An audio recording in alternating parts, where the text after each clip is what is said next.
Hello everyone, welcome to Origin. आज के इस वीडियो में हम बात करने वाले हैं रीडिंग टेक्निक्स के बारे में, द अल्टीमेट रीडिंग गाइड। सो आज का ये जो हमारा सेशन है बहुत ज़्यादा इंपॉर्टेंट है। Why it is so important? क्योंकि आज के इस सेशन में हम वो सभी रीडिंग टेक्निक्स के बारे में बात करने वाले हैं जो कि कहीं ना कहीं किसी ना किसी तरीके से हमारे हर मॉक टेस्ट में, हमारे हर क्लैट के पेपर में, जब भी हम कोई क्वेश्चन को सॉल्व करेंगे हमें यूज में वो आएंगी। चाहे वो रीडिंग का टेक्निक हो, चाहे वो ऑप्शन मार्क करने का टेक्निक हो, चाहे वो पैसेज को समझने का टेक्निक हो, चाहे वो जस्ट एक नॉर्मल तरीका हो स्पीड रीडिंग का। तो ऐसा नहीं कि हम आज किसी पर्टिकुलर टेक्निक के बारे में बात करने वाले हैं। आज मैं आपको वो सारी रीडिंग टेक्निक्स आज की इस वीडियो में बताऊंगा जो मैं यूज करता हूं या जो एग्जिस्ट करते हैं। इंपॉर्टेंट टेक्निक्स, छोटे बड़े अलग अलग टेक्निक्स इनसे रिलेटेड हो सकते हैं, बट जो मेजर टेक्निक्स है सारे आज की इस वीडियो में हम कवर करेंगे। सो आज की इस वीडियो में हम कवर करने वाले हैं 12 रीडिंग टेक्निक्स, जिसके बारे में मैं सबसे पहले आपको एक्सप्लेन करूंगा कि कौन कौन से टेक्निक्स हमें आज करनी है। फिर हम उनके बेसिक्स पे जाएंगे, कौन कौन से टेक्निक का क्या क्या मतलब होता है, किस टेक्निक में हमें क्या क्या चीजें करनी होती है। After that will practice a few passages of legal reasoning, critical reasoning, RC, using the techniques जो कि आज की इस वीडियो में हम बात करने वाले हैं। सो आई होप आप सब इस चीज के लिए रेडी है। सो सबसे पहले हम बात करते हैं कि कौन कौन सी वो टेक्निक्स है जो कि आज हमें इसमें डील करनी है। क्लियर? तो सबसे पहले जिस टेक्निक की अगर मैं बात करूं, it is flow chart method.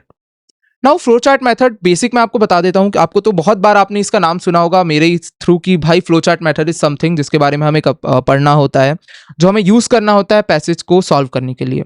What is flow chart method? आपका जो एक पैसेज होता है रीड करते टाइम, अभी बस एक मैं आपको समरी बता रहा हूं सारे टॉपिक्स की। आपका जो पैसेज होता है रीड करते टाइम, आपका हर पैसेज सर्टेन पैराग्राफ्स में डिवाइड होता है। फ्लो चार्ट मेथड में हमें हर उन पैराग्राफ का एक लाइन का समरी बनाना है और एट द एंड उन सारी लाइंस को जोड़ के हमें प्योर समरी बना लेनी है। इससे हमें क्या है, पैसेज का फ्लो पता चलता है, कब ऑथर नेगेटिव है, कब ऑथर पॉजिटिव है, किस पैसेज में ऑथर किस चीज के बारे में बात कर रहा है। फॉर एग्जाम्पल, अब इसी से रिलेटेड कोई पैसेज आ गया, जिस पैसेज आया जिसमें ऐसे पैराग्राफ वाइज डिवाइडेड है, आपने फ्लो चार्ट मेथड यूज किया, आपके सामने एक क्वेश्चन है, आपको पता है ये तो थर्ड पैरा से, आप डायरेक्टली थर्ड पैराग्राफ में जाओगे और उसका आंसर ढूंढोगे। अगर आपने फ्लो चार्ट मेथड यूज नहीं किया, आपने जनरली समझा, अगर आपको रिफर करना है तो पहली चीज तो समझने में प्रॉब्लम होता है, लास्ट में आपको समराइज करना होता है, and particular paragraph wise detail हम कई बार इसमें निकाल नहीं पाते, और इस वजह से हम फ्लो नहीं जान पाते कि ऑथर क्या कहना चाहता है और पैसेज का मेन आइडिया क्या है। That is why flow chart method is important. Next technique is skimming technique. Skimming technique में हम क्या करते हैं, हम एक एक फैक्ट पे ध्यान नहीं देते, हम तेजी से स्किम करते हुए हम इसे पढ़ लेते हैं, सिर्फ समझते हुए, तेजी से समझना, बार बार हम रिपीट करने नहीं जाते, समझ नहीं आया तो भी छोड़ के चल दो, लेकिन एक गो में उसको रीड करना, क्या पैसेज बोलना चाहता है, क्या क्या टर्म्स इसमें यूज हुए हैं, हेल्पिंग वर्ब को हटा दो, समझ के पैसेज खत्म कर दो, बिना ज्यादा ध्यान से पढ़े। दिस इज स्किमिंग, हम डिटेल में आएंगे। Then there come scanning technique. Scanning technique generally हम यूज करते हैं फैक्चुअल पैसेजेस में। फॉर एग्जांपल, हमें कोई फैक्चुअल पैसेज सॉल्व करना है या हमारे पास ज्यादा टाइम नहीं बचा है, हमें पता है ये पैसेज थोड़े इजी लेवल का है, हम क्या करते हैं, पहली रीडिंग 15-20 सेकंड या आधे मिनट का ये टाइम लगता है, इसमें हर एक टर्म्स को देख लो, कौन कौन से टर्म्स इस पैसेज में यूज हुए हैं। दैट इज स्कैनिंग, ताकि उस पैसेज का आइडिया आपको लग जाए। इसको कब यूज करना है इसके बारे में भी हम बात करेंगे। Then there comes speed reading. Speed reading में हम जनरली, अगर मैं समराइज फॉर्म में आपको बताऊं, तो हम खुद को पुश करते हैं इसमें कि भाई अभी अगर मैं 6 में कर रहा हूं, मैं 6.5 में करूंगा, मैं 5 में करूंगा, 5.5 में करूंगा, फिर मैं 5 में करूंगा। This is speed reading, detail में हम आएंगे। Tongue to toe method, this is a very important method जिसके बारे में हम बात करने वाले हैं। इसको हम आगे चल के मैं आपको डिटेल में एक्सप्लेन करूंगा, ऐसे ऊपर से एक्सप्लेन करने में इसमें कुछ है भी नहीं। Active reading. Active reading is basically underline करके मार्क करते हुए रीड करना। कैसे मार्क करना है, क्या क्या चीजें हमें करनी है। Then there comes elimination method. Very important, बहुत ज्यादा इंपॉर्टेंट ये टेक्निक है। अब आप बोलोगे भैया ये तो रीडिंग टेक्निक नहीं है। एलिमिनेशन मेथड रीडिंग को ही इंप्रूव करने के लिए एक टेक्निक है। ऑप्शन के, मैंने बोला ना, जितने टाइप के टेक्निक्स होते हैं, मैंने जितने टाइप के टेक्निक्स की बात की है अपने अभी तक के वीडियोस में, सबको आज की इस वीडियो में हम समराइज करने वाले हैं प्रॉपर डिटेल में। ठीक है, तो इसके बाद आपको कहीं पे भी जाने की जरूरत नहीं कि रीड कैसे करें, बस इन मेथड्स को फॉलो करना। कॉम्प्रिहेंशन में इनसे ज्यादा रीडिंग टेक्निक्स की जरूरत नहीं पड़ती। फर्स्ट रीडिंग इन वन गो, इसके बारे में हम बात करेंगे, बहुत ज्यादा इंपॉर्टेंट है। तो इसके बाद 60-40, भाई ये तो बहुत ही ज्यादा इंपॉर्टेंट है, 9th नंबर का जो हमारा टॉपिक है। After that will talk about identifying principle. This is only for legal reasoning. Legal reasoning के क्वेश्चन सॉल्व करने के लिए ये हमारे काम आएगा। After that imagination technique. अब इमेजिनेशन टेक्निक में हमारा क्या होता है, ये हमारा प्रॉपर आरसी के पैसेज सॉल्व करने के लिए काम आता है, इसके बारे में हम बात करेंगे। Then there comes reading the question first, ये भी हमारे आरसी के पैसेजेस में काम आएगा कि कब हमें क्वेश्चन पहले रीड करना है।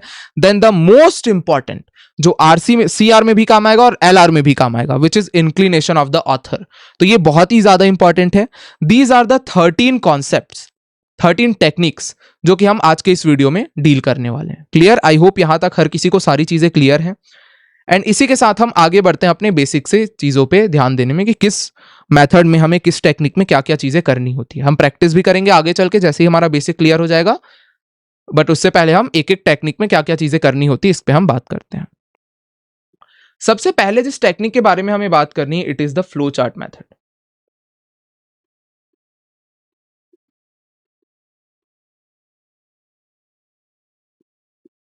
Now what is a flow chart method?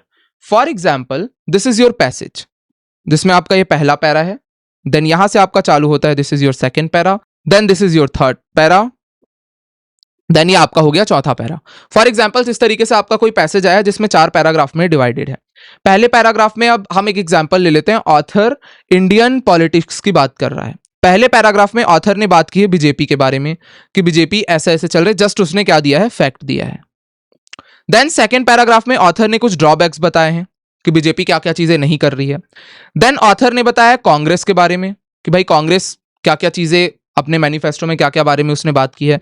Then at the end author ने ये बोल दिया कि भाई ठीक है, अच्छी बात है, बट बीजेपी एज सच भी कुछ बुरा नहीं कर रही है, अगर ये इंप्रूवमेंट लाए तो चीजें सुधर सकती है। ये ऑथर का कहना है। तो अब इसमें क्या हो गया, पहला passage is neutral, second paragraph is अपना negative about BJP, third paragraph is just positive detail about Congress, fourth paragraph is suggestion for positive suggestion not negative. अब इस तरीके से हम आइडिया लेते हैं, हमें पैसेज भी समझ आ गया, हमें डीप भी समझ में आ गया ऑथर किस टाइप की बात कर रहा है। अब मान लिया जाए पैसेज में कहीं पे ऑप्शन आया according to the facts, according to the author's idea about BJP, which of the following the author will agree the most. Question का पूछना है जिस तरीके का आइडिया ऑथर ने बीजेपी के बारे में दिया है, इनमें से किसमें ऑथर सबसे ज्यादा अग्री करेगा। अब यहां पे 2 टाइप के आइडियाज उसने दिए हैं, पहला आइडिया दिया उसने नेगेटिव, दूसरा आइडिया दिया उसने सजेशन वाले पॉजिटिव।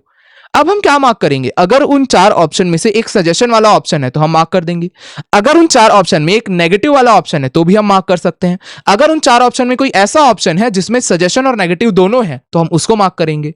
तो इससे हमें पता चलते जाता है फ्लो चार्ट मेथड के थ्रू कि कौन सा ऑप्शन हमें मार्क करना है, किस पैसेज में ऑथर ने किस चीज के बारे में बात की है। और जब हम फ्लो चार्ट बनाते हैं ना, हमें पैसेज को पार्ट पार्ट में समझने में आसानी होती है। अब इसमें आपको करना क्या है, पहले पैसेज को रीड किया, अब एक लाइन का समरी बना लो। जरूरी नहीं वो एक लाइन की जो समरी है वो हमेशा आप लिखो, शुरू में आपको लिखने की जरूरत पड़ेगी, फिर आप उसके माइंड में वो बैठते जाएगा, फिर आपको उसकी आदत पड़ जाएगी। What is the second thing, और कैसे इसे प्रैक्टिस कैसे कर सकते हो, आप इसे प्रैक्टिस कर सकते हो अपने न्यूज़पेपर एडिटोरियल से प्रैक्टिस करना चालू करो। न्यूज़पेपर एडिटोरियल्स में अप्लाई करो, हर एक पैराग्राफ को समझने की कोशिश करो। पैराग्राफ समझा, अब उसको एक जगह नोट कर लो कि भाई इस पैराग्राफ से मुझे एक लाइन में ये समझ में आया। अभी हम प्रैक्टिस भी करेंगे लास्ट में डिटेल में। This is the first thing. Second thing इसके बाद आप करो, इसे आप सेक्शनल टेस्ट में अप्लाई करो। सेक्शनल टेस्ट से पहले काम करो, इसे आप पैराग्राफ वाइज अप्लाई करो। सिर्फ प्रैक्टिस करो कि मुझसे ये पैराग्राफ में बन रहा है या नहीं बन रहा है। जैसे ही पैराग्राफ में आपने अप्लाई कर दिया, आप इसे सेक्शनल टेस्ट में अप्लाई करो। जब आपको कॉन्फिडेंस आ चुका है, हाँ भाई मैं अच्छे से इसे रीड कर लेता हूं, तब आप इसे जाके अप्लाई कर दो अपने मॉक टेस्ट में। क्लियर? और यार अगर फ्लो चार्ट मेथड को आपने एक्सेल कर लिया ना, तो आरसी का तो मैं नहीं बोल रहा, बट लीगल रीजनिंग में ये यूज नहीं होता, डोंट वरी। सीआर में you'll go a step further for mastering CR.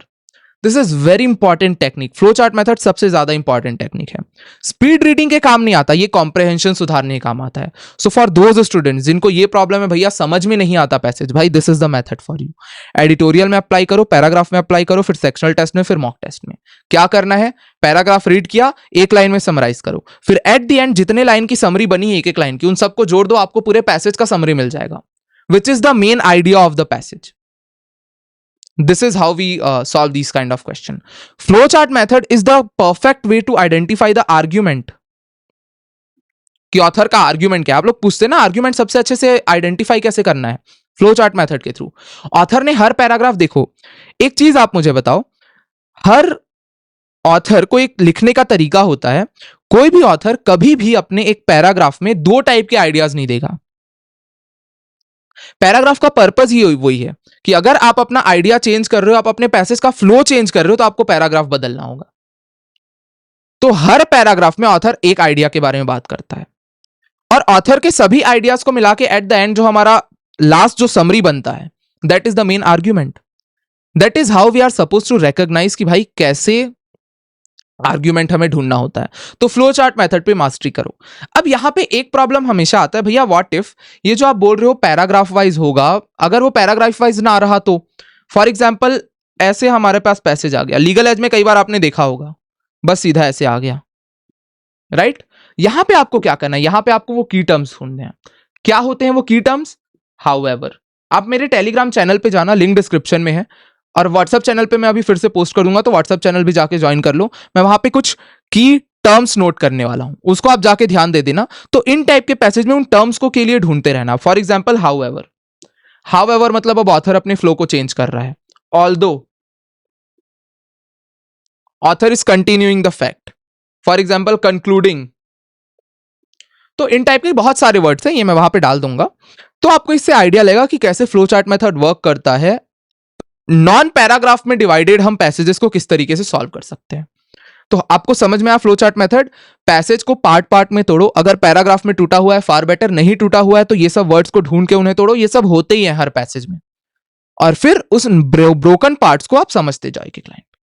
अभी आपको लगेगा भैया इसमें टाइम लगेगा, बिल्कुल टाइम लगेगा, बट जब आप इसे प्रैक्टिस करते जाओगे आपकी मेरे जैसे हैबिट हो जाएगी। फॉर एग्जाम्पल मुझे इन वर्ड्स को ढूंढना नहीं पड़ता और मुझे ये चीज लिखना नहीं पड़ता साइड में, ये सारी चीजें माइंड में आते जाती हैं and eight the and mind में एक पूरा मैप बन जाता है कि क्या इस पैसेज का कहना है। एंड ये टर्म्स तो ऐसे ही आंखों में दिखते रहते हैं कि भाई यहां पे ये यूज हुआ है। Clear? So this is how हमें फ्लो चार्ट मेथड यूज करना है। This is what actual flow chart method is. अब इसे प्रैक्टिस हम करेंगे वीडियो के एंड में, जब सारे मेथड हमारे क्लियर हो जाएंगे तो सबको अप्लाई करते हुए हम पैसेज प्रैक्टिस करेंगे। क्लियर? बट इसके बाद आपको क्या करना है, आपको भी अपनी तरफ से प्रैक्टिस चालू करनी। All right, moving to our next topic. So flow chart method हमने कर लिया, देन जो हमें अगले टॉपिक के बारे में जानना है, it is skimming technique. Now what is skimming technique and ये स्कैनिंग टेक्निक से अलग कैसे है? स्किमिंग टेक्निक और स्कैनिंग टेक्निक में एक माइन्यूट सा डिफरेंस है, तो दोनों को हम साथ में समझ लेते हैं। ओके, या सबसे पहले हम बात करते हैं स्किमिंग मेथड की। जब हम बोलते हैं कि आपको स्किम कर लेना है पैसेज के through, so the thing is जो हमारा पैसेज का for example flow chart method आप यूज कर रहे हो, हर एक पैसेज में हर एक पैराग्राफ हो चाहे वो पैसेज हो, दो लाइन बहुत ज्यादा इंपॉर्टेंट होती है। अब ये मैं आपको एक्सप्लेन करने के लिए एक बेसिक सा एग्जाम्पल ले रहा हूं। फॉर एग्जाम्पल आपको एक स्पीच देना है, so what you are going to do is आप अपने स्पीच के स्टार्टिंग पॉइंट को और एंड पॉइंट को सबसे ज्यादा इंपॉर्टेंट रखोगे, राइट? ऐसा तो आप नहीं करोगे कि स्टार्ट आपने बहुत वीक पॉइंट से कर दिया, एंड आपने बहुत वीक पॉइंट से कर दिया। हमेशा बिगिनिंग एंड एंडिंग बहुत ज्यादा इंपॉर्टेंट होगी। तो स्किमिंग टेक्निक में हम जनरली क्या करते हैं, हम बहुत तेजी से पढ़ते जाते हैं पैसेज को, बट जो पैसेज का पहला एंड आखिरी लाइन है इसे हम ध्यान से पढ़ते हैं। So basically what is skimming technique? Skimming technique हमारा आता है पैसेज को बहुत तेजी से पढ़ना, like just on a one go, तेजी से उसे लाइन से पढ़ते जाओ, हेल्पिंग वर्ब्स को अवॉइड कर दो, एंड पेन के यूज से बस पेन को ऐसे ले जाते जाओ। इससे आपको आइडिया लगते जा रहा है क्या क्या चीजें चल रही। This is skimming technique.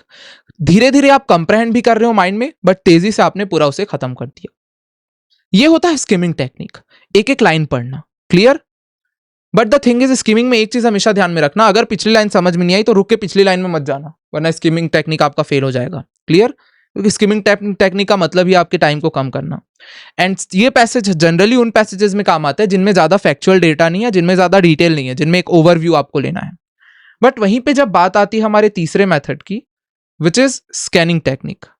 So scanning technique क्या है? ये टेक्निक सबसे पहले आपकी काम आएगी, जो मैं आपको बोलता हूं, कोई सा भी सेक्शन आप यूज करते स्टार्ट करते हो, तो उस सेक्शन के जो स्टार्ट करने के शुरू के 1 मिनट में जो 5 या 4 या 5 जितने भी पैसेजेस उसमें आए हैं, उन सब पैसेज को एक बार देख लो आप कि किस टॉपिक से आए हैं।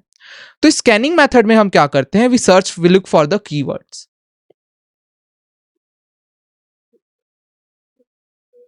हमारा पैसेज आया है हमारे सामने, हम उसमें कीवर्ड्स पे ध्यान देंगे, ठीक है। फॉर एग्जांपल अगर इजराइल पैलेस्तीन क्राइसिस में है, इजराइल, पैलेस्तीन, हमास, अटैक्ड, इस टाइप के कीवर्ड्स हमें ढूंढते जाने हैं।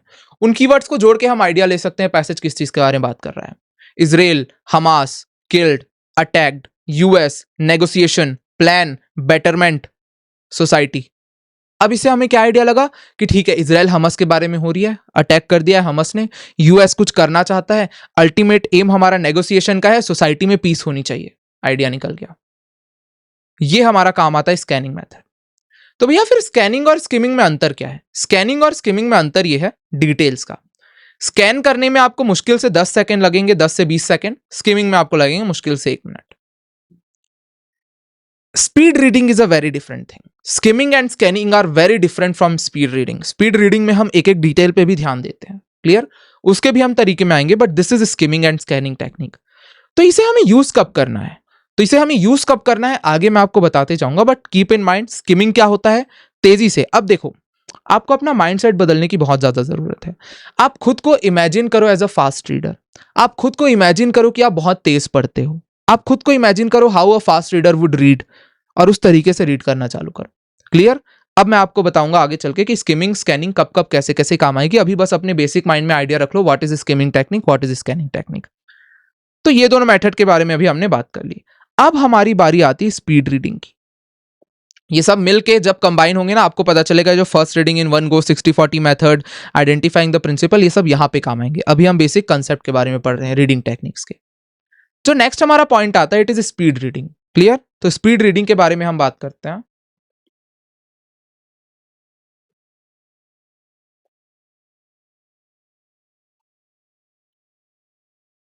So what is speed reading?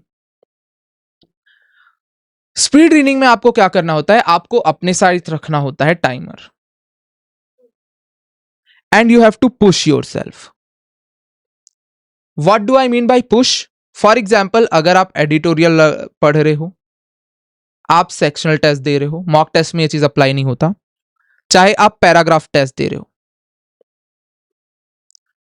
For example, जो द हिंदू का सबसे बड़ा वाला एडिटोरियल आता है, आप उसे 10 मिनट में खत्म कर रहे हो। अब खुद को पुश करो कि यार मुझे इसे 9 मिनट में खत्म करना है। 9 में नहीं हो रहा है तो एटलीस्ट 9:30 में होगा। 9:30 में होने लगे, 9 में करो। 9 में हो जाए, 8 में कर दो। सिमिलरली फॉर एग्जाम्पल, आप एक लीगल रीजनिंग का पैसेज 6 मिनट में सॉल्व, सॉरी अभी तो 6 मिनट ज्यादा हो जाएगा, 8 मिनट में सॉल्व करते हो, इसे 7 करो, 7 से इसे 6 करो। टाइमर लगाओ, बट टाइमर को उस लेवल से कम लगाना जिस लेवल पे आपका कंफर्ट जोन है। फॉर एग्जाम्पल, आप 6 मिनट में इजिली एक सीआर के पैसेज को सॉल्व कर लेते हो, तो टाइमर आप 5 मिनट का लगाना। छूटे तो छूटे चलेगा, उसको 5 मिनट का टाइमर लगाओ, तेजी से सॉल्व करो, try to attempt all question. एक छूट गया, एनालाइज करो, अगली बार try to attempt all question. जब 5 मिनट में कंफर्टेबल हो जाओगे, try to do it in 4.5 minutes.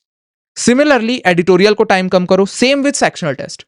अगर अभी आप 25 मिनट में सेक्शनल टेस्ट खत्म कर रहे हो, उसे 20 कर दो। 20 नहीं हो पा रहा है तो पहले 23 करो, but you have to push yourself, clear? This is the best way आप स्पीड को बढ़ा सकते हो।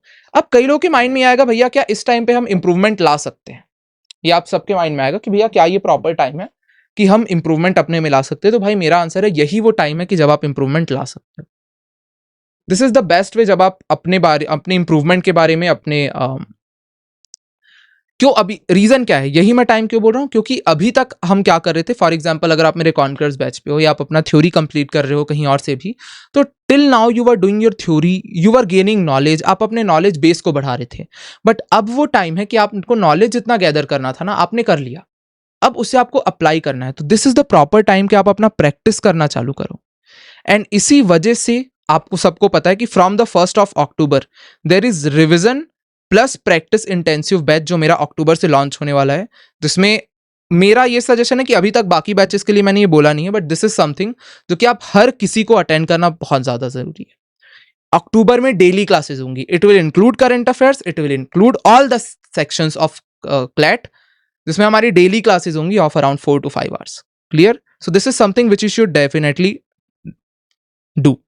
प्रैक्टिस अपने साइड से भी करो, मेरे साथ भी करो, जीके रिवीजन मेरे साथ भी करो, खुद के साइड से भी करो। एंड क्या क्या करना है वो तो मैं आपको डेली गाइड करते रहूंगा।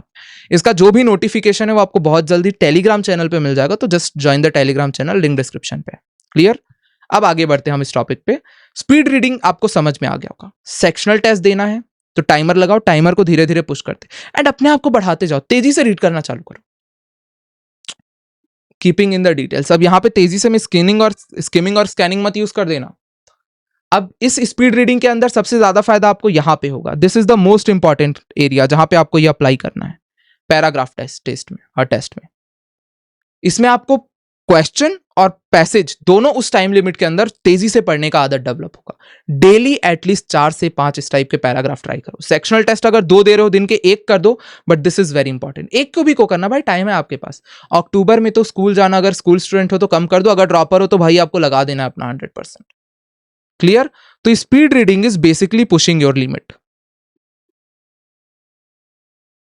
5 मिनट में कर पा रहे हो 4.5 में ट्राई करो, 6 में कर पा रहे हो 5.5 में ट्राई करो, 5.5 में हो जा रहा है 5 में ट्राई करो, 6 से 5 कर दो, 5 से 4, 4 से नीचे नहीं जाता है, but still try to push yourself. ये होता है स्पीड रीडिंग। क्लियर? यहां तक सारी बातें क्लियर है? परफेक्ट। अब हम आगे आते हैं।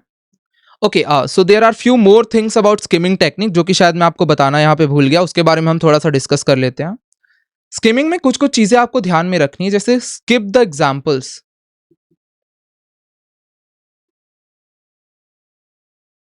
And repetitive lines.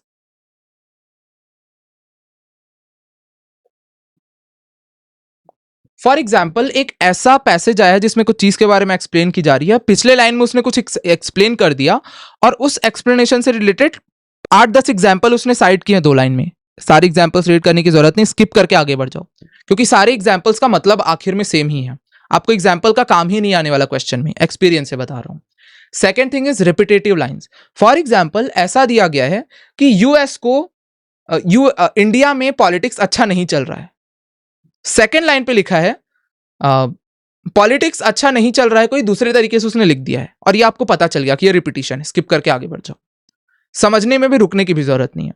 The second thing is, जो कि आपको यहां पे ध्यान रखना है, it is skip the sentences you already know. For example, एक पैसेज आया जो कि है क्लाइमेट चेंज के ऊपर, और क्लाइमेट चेंज में वो सस्टेनेबल डेवलपमेंट गोल्स के बारे में कुछ एक्सप्लेन कर रहा है 3-4 लाइन में। आपको पता है सस्टेनेबल डेवलपमेंट गोल क्या होता है, रीड करने की जरूरत नहीं, आगे बढ़ जाओ।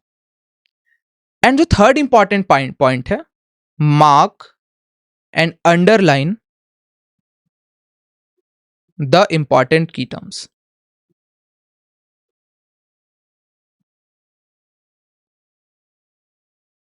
जो भी इंपॉर्टेंट टर्म्स एंड लाइन्स है अंडरलाइन करो, कॉम्प्रिहेंड करने की जरूरत नहीं है, अंडरलाइन करके आगे बढ़ जाओ।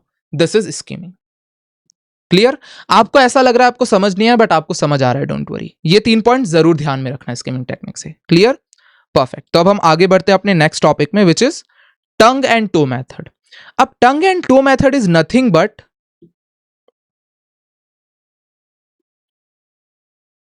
अब देखो, ये आप ऐसे कोई आपको साइंटिफिक मेथड वगैरह नहीं है, ये सब वो टेक्निक्स है जो मैं पर्सनली यूज करता हूं। तो कुछ भी नाम मैंने इन्हें दे दिया है, ये आप गूगल में जाके सर्च करोगे तो आपको ऐसा कुछ मिलेगा नहीं, बट या ये वो टेक्निक्स है जो कि आपको बहुत ज्यादा हेल्प करेंगी। Which is it? 5th number, right? Okay, so our 5th technique is tongue and toe. This is the point जहां मैं आपको एक्सप्लेन करना चाहता हूं कि जब आप एक स्पीच देते हो तो आप उस स्पीच का पहला लाइन और आखिरी लाइन बहुत ज्यादा इंपॉर्टेंट रखते हो। जब ऑथर एक पैसेज बनाता है तो हर पैराग्राफ में एक आइडिया देता है, और उस पैराग्राफ की स्टार्टिंग में उसका इंट्रोडक्शन, एंड में उसका कंक्लूजन होता है, कैसा भी टाइप का वो पैसेज हो। तो हमेशा जब आप स्किम कर रहे हो तो उस पैसेज की फर्स्ट लाइन को एंड उस पैसेज की लास्ट लाइन को थोड़ा सा टाइम देके पढ़ना, बीच को तेजी से सल्टा दो। फर्स्ट लाइन आपको आइडिया देगा इसी पैसेज किस चीज के बारे में है, लास्ट लाइन आपको बताएगा अभी तक इस पैसेज में आपने क्या समझा। हर पैराग्राफ की फर्स्ट और लास्ट लाइन को ध्यान से पढ़ो। क्लियर? जब भी आप फ्लो चार्ट मेथड में, ध्यान देना, जब भी आप फ्लो चार्ट मेथड में एक लाइन की समरी बनाओगे, उस समरी में हमेशा फर्स्ट और लास्ट लाइन के थ्रू वो समरी बनेगी, क्योंकि first and last line he important होता है। तो पैसेज का फर्स्ट और लास्ट लाइन को बहुत ज्यादा ध्यान से पढ़ना आप चालू करो। थर्ड थिंग, अगर आप किसी इमरजेंसी सिचुएशन में फंस गए हो, स्टक हो चुके हो, आपको ऐसा लग रहा है कि मुझे तेजी से पढ़ना है, तो पहला लाइन पहला आखिरी, पहला आखिरी, पहला आखिरी लाइन पढ़ के आप ट्राई कर सकते हो। वो कैसे करना है अभी आगे भी मैं उन मेथड्स पे जरूर आऊंगा। तो this is the basic of tongue and toe method. पहले और आखिरी लाइन पे बहुत ज्यादा ध्यान से पढ़ना है, बहुत ज्यादा ध्यान देके पढ़ना है। बीच के लाइन पे अपना स्पीड बढ़ा लो, शुरू और आखिरी में थोड़ा सा आराम से करो। एक चीज हमेशा ध्यान रखना, ये मैं आपको जनरल मॉक टेस्ट के बारे में बता रहा हूं, कभी भी मॉक टेस्ट के शुरू से ही अपने स्पीड को तेज रखने का ट्राई मत करना कि मैं तो पहले पैसेज से उस फ्लो से पढ़ूंगा। नहीं, पहले पैसेज में थोड़ा सा टाइम ले लो। फॉर एग्जाम्पल 5 लेते हो तो 6 मिनट तक जाए चलेगा, बट उससे आपको कॉन्फिडेंस आएगा, आपके आंसर सही होंगे, आपको पैसेज अच्छे से समझ आएगा पहला वाला, फिर आप बाकी को उस कॉन्फिडेंस से स्पीडली मार्क करोगे। बट अगर पहले में ही आपने तेजी के चक्कर में गड़बड़ी कर दी, आपका कॉन्फिडेंस डाउन हो जाएगा। तो ये ध्यान में मत रखना कि जिस स्पीड से मैं चालू करूंगा उसी स्पीड से एंड करूंगा। नहीं, आराम से चालू करना, हाई नोट पे ले जाना, फिर थोड़ा सा लास्ट में स्लो करके एंड करना। क्लियर? गाड़ी कभी भी 5th गियर से चालू नहीं की जाती। इट्स जस्ट इस केस में आपको 5th गियर में जाना जल्दी है, not more than first passage. Clear? All right. अब हम बात करते हैं अपने नेक्स्ट मेथड की, which is active reading. Now what is active reading? भैया बहुत लोगों से सुना है, बताओ यार एक्टिव रीडिंग क्या होता है? तो 6 राइट।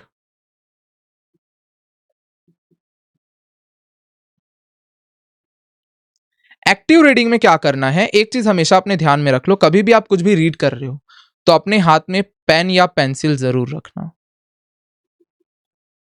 अब सबसे पहले डाउट आता है, क्या भैया हम अपने क्लैट के ऑफिशियल पेपर में एग्जाम वाले दिन मार्क कर सकते हैं? बिल्कुल मार्क कर सकते हो, मत टेंशन, आराम से आप उसमें एनोटेट कर सकते हो। अब करना क्या है, आपको अपने पेन को गाइड करना है। द थिंग इज, हमारे आंखों को ना विजुअलाइज करके रीड करने की आदत है। जब आप ऐसे दूर से किसी चीज को पढ़ोगे आप कॉम्प्रहेंड नहीं कर पाओगे। बट जब हमें तेजी से पढ़ना होता है तो स्पीड रीडिंग की टेक्निक है, जितने तेजी से आप अपने पेन को चलाओगे ना, आपकी आंखें भी उतने तेजी से उन वर्ड्स पे जाएंगी विद डिटेल, वर्ड्स छूटेंगे भी नहीं और तेजी से आपकी आंखें जा भी रही है। रीजन, आपका ध्यान है पॉइंट के आगे वाले वर्ड पे। अब ये पॉइंटर जितनी तेजी से ऐसे ऐसे आगे बढ़ रहा है, आप उतनी तेजी से उसे रीड करते जा रहे हो। दैट इज वाई पॉइंटर लेके तेजी से रीड करने की प्रैक्टिस अगर करनी तो पेंसिल जरूर ले लो। एंड एक चीज आदत डालो, अगर आपको टफ वर्ड दिखा सर्कल कर लो, क्योंकि टफ वर्ड से ही वोकैब का क्वेश्चन आएगा, आपको वापस आके ढूंढने की जरूरत नहीं पड़ेगी। इंपॉर्टेंट स्टेटमेंट मिला कि ऑथर यहाँ पे जरूरी बात कर रहा है, अंडरलाइन कर दो ताकि डायरेक्ट आप वहां आके उस चीज को पढ़ सको। This is active reading. Passive reading क्या होती है? बस रीड कर रहे हैं, जैसे हम न्यूज़पेपर को रीड करते हैं, रीड कर लिया, ठीक है, क्या पढ़ा? कुछ तो पढ़ा, देखा जाएगा, कुछ पढ़ा है बस पढ़ लिया। नहीं, तेजी से पेंसिल को चलाओगे स्पीड बढ़ेगी, पेंसिल की वजह से फोकस रहेगा जहां पे रीड करना। जो बोलते हैं ना भैया फोकस अचानक से माइंड ऐसे घूमने लगता है, कहीं और चले जाता है, ये करो, बहुत ज्यादा इंपॉर्टेंट है। क्लियर? और एनोटेट करना चालू करो। इंपॉर्टेंट टर्म मिल रहा है, इंपॉर्टेंट डेटा मिल रहा है, उन्हें लाइन से एनोटेट करना बहुत ज्यादा जरूरी है। Clear? This is active reading. और ऑथर के फ्लो के साथ फ्लो चलो। ऑथर नेगेटिव है तो खुद भी नेगेटिव उसके बारे में सोचो। अब ऑथर पॉजिटिव हो गया, ठीक है, अब ऑथर पॉजिटिव टोन में बात कर रहा है, ऑथर अब फैक्ट्स बता रहा है, ऑथर अब न्यूट्रल हो गया है। इन फ्लो को नोटिस करो। जो की टर्म्स मैंने आपको टेलीग्राम चैनल पे डालने की बात की उनको जाके देखना। हाउ एवर वाले टर्म्स पे ध्यान दो, ऑल दो पे ध्यान दो, कंक्लूजन पे ध्यान दो। देखो यहाँ पे अज्यूम कर रहा है ऑथर, यहाँ पे कुछ इन्फर किया जा सकता है, यहाँ पे ऑथर के में फ्लॉ है, यहाँ पे ऑथर कंक्लूड कर रहा है, यहाँ पे ऑथर अपना खुद का ओपिनियन दे रहा है, यहाँ पे ऑथर जनरलाइज ओपिनियन दे रहा है, यहाँ पे ऑथर फैक्ट दे रहा है, यहाँ पे ऑथर किसी और को स्टेट कर रहा है। This is active reading. अब ये आता कैसे? ये प्रैक्टिस से आएगा। ये ऐसा नहीं कि आज मैंने आपको बताया कल आ जाएगी आपको, बट अगर अभी आप चालू करते हो तो मेरी गारंटी नवंबर तक आपका ये ठीक हो जाएगा। एक तो अभी आप खुद से करोगे, अक्टूबर में मेरे साथ प्रैक्टिस में करो, ये सारी चीजें वहां आपके जाके सुधर जाएगी। Clear? So this is active reading. तो ऐसे खाली बैठ के रीड नहीं करते रहना है, उनमें ध्यान देना है, उनको एक्टिवली रीड करना है। Clear? So this was about active reading. अब भाई, द शहनशाह of CR, I don't think कि सीआर में इससे ज्यादा इंपॉर्टेंट मेथड कोई है, CR and legal reasoning. In fact अगर आपको सीआर में मास्टरी करनी है तो ये दो मेथड आप नोट कर लो। पहला मेथड जो है वह है आपका फ्लो चार्ट मेथड, जिसके बारे में हम ऑलरेडी बात कर चुके हैं। Second and the most important method, पूरे इस सारे टेक्निक्स में जो सबसे ज्यादा इंपॉर्टेंट टेक्निक है, it is this elimination method. Now what you have to do in elimination method? एक चीज ध्यान रखना, हम रीजनिंग में कभी भी करेक्ट आंसर के पीछे नहीं भागते। हमारा पर्पस क्या होता है? जो रॉन्ग आंसर है उन्हें हम एलिमिनेट करते हैं। अगर आपको 4 में से 3 गलत ऑप्शंस पता है, मतलब आपको सही आंसर पता है, अगर आपको 4 में से 2 गलत ऑप्शन पता है, तो आपको ऑलमोस्ट चांसेस है आप सही आंसर मार्क कर सकते हो। अब ये एलिमिनेशन का मतलब क्या है? गलत आंसर को ढूंढो। गलत आंसर कैसे ढूंढे जा सकते हैं?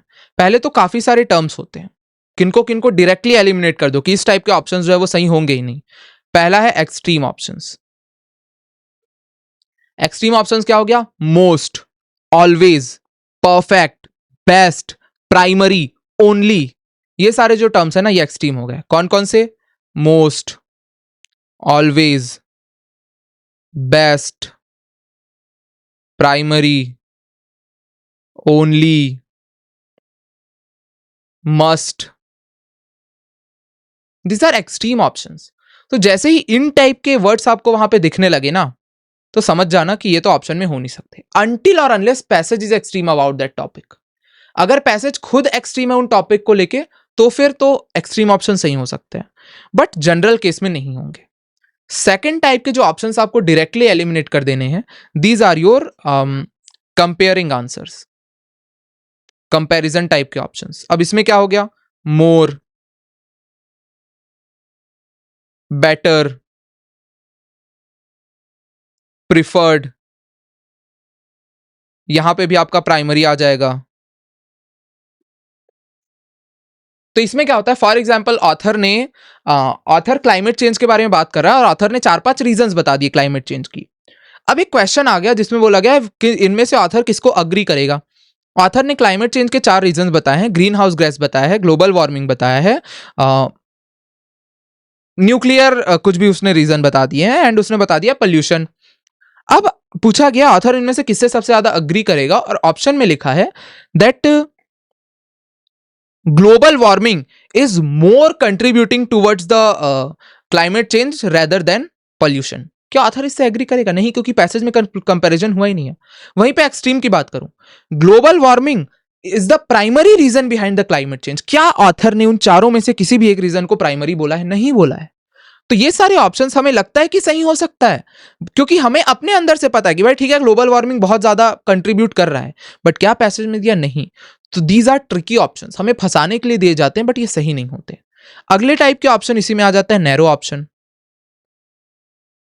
अब नैरो ऑप्शन को कैसे एलिमिनेट करना है? नैरो ऑप्शन का मतलब ऑथर बात कर रहा है क्लाइमेट चेंज की, और हम ऑप्शन में दिया गया है कि क्वेश्चन पूछा है ऑथर इनमें से किससे सबसे ज्यादा अग्री करेगा, और एक ऑप्शन में लिखा है कि अगर हमें सस्टेनेबल डेवलपमेंट गोल्स को अचीव करना है, पैसेज में बात की गई है सस्टेनेबल डेवलपमेंट गोल की, बट मेन आइडिया नहीं है। उसमें लिखा है अगर हमें सस्टेनेबल डेवलपमेंट गोल को अचीव करना है, तो हमें ग्लोबल वार्मिंग, पोल्यूशन, ये सबको कम करना होगा। पैसेज किसकी बात कर रहा है? क्लाइमेट चेंज की। हमने ऑप्शन कौन सा सही मार्क किया? Sustainable development goal. These are narrow options. वहीं पे एक आता है ब्रॉड ऑप्शन। सेम सिचुएशन को रिवर्स कर दो। पैसेज बात कर रहा है नेट जीरो एमिशन को अचीव करने की, और हमने ऑप्शन मार्क कर दिया क्लाइमेट चेंज को कम करने की। बोथ आर डिफरेंट थिंग, दोनों आपस में रिलेटेड है, बस पैसेज के अकॉर्डिंग तो अलग हो गया ना। तो नैरो ऑप्शंस और ब्रॉड ऑप्शंस नहीं मार्क करने हैं। तो भैया किस टाइप के ऑप्शंस को ध्यान में रखना है? आपको ध्यान में रखना है ऐसे ऑप्शंस जो पैसेज से रिलेटेड हैं, पैसेज के टर्म्स को जो यूज करते हुए ऑप्शंस आ रहे हैं। इस टाइप के ऑप्शंस को तो भाई डायरेक्टली एलिमिनेट कर दो। एक्सट्रीम ऑप्शंस, कंपैरिजन वाले options, narrow options, broad options. Then अगर कोई पैसेज से बहुत बाहर की बात कर रहा है, जिसके बारे में पैसेज ने बात नहीं किया है, उसे एलिमिनेट कर दो। एक चीज हमेशा ध्यान में रखो, कभी भी आपको ऑप्शन में अगर वर्क करना है, तो कभी भी पैसेज से ज्यादा बाहर का नहीं सोचना है। पैसेज के बाहर का कुछ नहीं सोचना है, except for 2 cases, assumption and strengthen weaken. कभी कभी इन्फ्रेंस में भी ये आ जाता है, बट इन्फ्रेंस जनरली कंक्लूजन से ही डिराइव्ड होता है, तो उसको उतना इंक्लूड नहीं करते। But assumption and strengthen weaken में आपको बाहर का सोचना है, बाकी कभी नहीं सोचना। इसके अलावा अगर कुछ पैसेज के बाहर की बात हो रही है, हटा दो। और लीगल रीजनिंग में तो सोचना ही नहीं है पैसेज के बाहर का। क्लियर? तो ये एलिमिनेशन मेथड होता है। अब अपार्ट फ्रॉम दैट इस टाइप के ऑप्शन एलिमिनेट कर दिए। अब बाकी आपको जो गलत लग रहे हैं उन्हें एलिमिनेट कर दो, एक ऑप्शन बचा वो सही हो जाएगा। Clear? This is elimination technique. And अगर आपने सीआर में फ्लो चार्ट मेथड और एलिमिनेशन मेथड को यूज कर परफेक्टली कंबाइन करके यूज करने का तरीका ढूंढ लिया, तो भाई ऑलमोस्ट आप सीआर के मास्टरी की तरफ आप जा चुके हो। क्योंकि CR is more about identifying the wrong options. Wrong options पहचान जाओ, सही तो मिल ही जाएगा। Clear? So this is your elimination method. Clear? तो this was our 7th technique. अगले टेक्निक पे हम आते हैं, which is first reading in one go. अब ये चीज पे जरूर ध्यान देना, ये बहुत ज्यादा इंपॉर्टेंट है।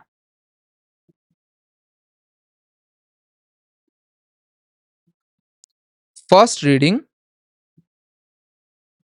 इन वन गो, इसका मतलब क्या हुआ? जब भी आप सीआर का पैसेज पढ़ोगे तो जो आपका पहला रीडिंग होना चाहिए, तेजी से पढ़ लो, स्पीडली रीड करो, स्किमिंग टेक्निक यूज करके रीड करो, फर्स्ट एंड लास्ट लाइन पे ज्यादा ध्यान दो। अब अगर आपको ये रीड करने के बाद ऐसा लगे कि बीच में ये लाइन में से मिस हो गई है, तो उसको रुक के वापस जाने के लिए मत जाओ। यही होता है वन गो। हम क्या करते हैं पता है? हमारा पैसेज है, हम रीड कर रहे हैं, अरे ये लाइन समझ नहीं आया, रुके, पीछे गए, वापस उसको रीड किया। नहीं, जरूरत है। हर एक लाइन इंपॉर्टेंट नहीं होती पैसेज की। पहला रीडिंग शुरू से आखिरी तक तेजी से खत्म कर लो। शुरू में आपको लगेगा कि भैया मुझे समझ नहीं आ रहा, कंप्रहेंशन में प्रॉब्लम हो रही, वो होगा, दैट इज कॉमन। बट इसी को बार बार करते जाओगे तो इंप्रूवमेंट आएगा। बट आप बोलोगे भैया फिर तो शुरू में कम हो जाएगा, तो अगर शुरू में कम करने का डर है ना, तो फिर स्पीड बढ़ाओ मत। ठीक है? अगर इंप्रूवमेंट लाना है तो इस टाइप के रिस्क लेने पड़ेंगे। And these are not risk, ये प्रूवन टेक्निक्स हैं जिसको आपको ये मेथड से फॉलो करना है। नंबर कम होंगे, बट अगर अभी नंबर कम नहीं कराना है ना, तो आगे चल के स्पीड भी नहीं बढ़ेगी। तो अभी नंबर कम करा लो, स्पीड इसी टेक्निक से बढ़ेगी। पहले रीडिंग को वन गो में करो। अब बीच में जैसे लग रहा है ये लाइन छूट गई, मत वापस जाओ, बस कंप्लीट कर लो। अब कंप्लीट करने के बाद इसमें क्या काम आता है, तो इसी में मैं आपको ऐड करता हूं अपना 9th technique, which is purely invented by me. It is 60:40 method. Now what is this 60:40 method? जब आप वन गो में पैसेज को रीड करते हो ना, तो आपको पूरा पैसेज समझ में नहीं आता है, लेकिन ऐसा नहीं कि कुछ समझ में नहीं आया। आइडिया आपको लग जाता है पैसेज का। आइडिया आपको पैसेज का लग चुका है, 60% आइडिया आपको पैसेज का हो चुका है। अब जाओ आप क्वेश्चंस में। फर्स्ट रीडिंग वन गो में किया है, स्किमिंग के थ्रू अंडरलाइन किया है, यहां पे एक्टिव रीडिंग काम आएगी। अगर अंडरलाइन नहीं किया हो तो 60:40 काम नहीं आएगा। अंडरलाइन किया है, फ्लो चार्ट अप्लाई किया है, स्पीड रीडिंग किया है, तेजी से खत्म कर दिया है। एक एक चीज को समझने के लिए टाइम नहीं दिया है। क्वेश्चंस रीड करो।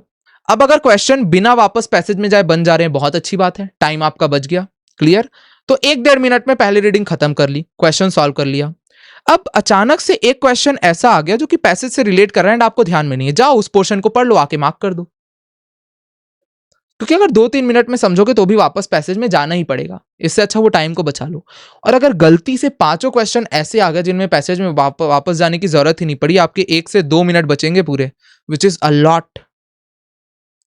सो इस तरीके से आपको यूज करना है first reading in one go and then apply the 60:40 method.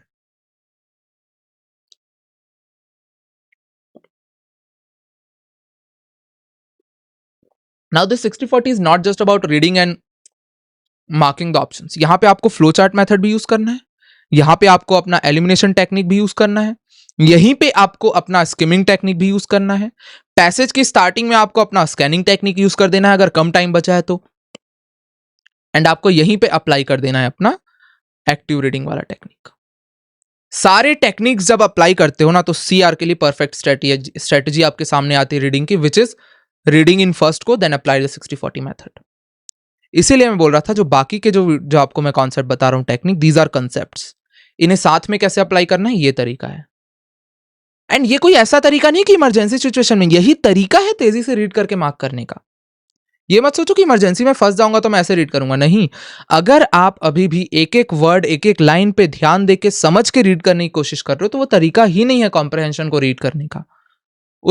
कोई भी स्पीड रीडर सारे वर्ड्स पे ध्यान देके या सारे लाइन को अंडरस्टैंड करके नहीं चलता है। Clear? Specially comprehension based exams में यहां पे हमें कोई वर्ल्ड रिकॉर्ड नहीं बनाना है कि मैं एक एक लाइन को इतने तेजी से पढ़ के याद कर सकता हूं, क्योंकि क्लैट में हर किसी को पता है हर एक वर्ड, हर एक लाइन काम की नहीं होती।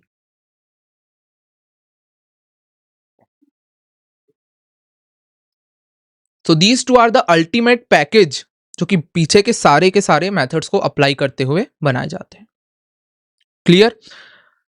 ओके अब आगे चलते हैं हम अपने नेक्स्ट मेथड में, which is 60-40 we are done with identifying the principle. अब हम कुछ पर्टिकुलर सेक्शन वाइज मेथड्स पे आते हैं कि पर्टिकुलर सेक्शन के लिए हमें कौन से मेथड्स यूज करने हैं। दीज आर द क्वेश्चन, थोड़े नीचे के पेजेस में यूज कर लेता हूं। ओके सो इसमें सबसे पहला मेथड है आइडेंटिफाइंग द प्रिंसिपल।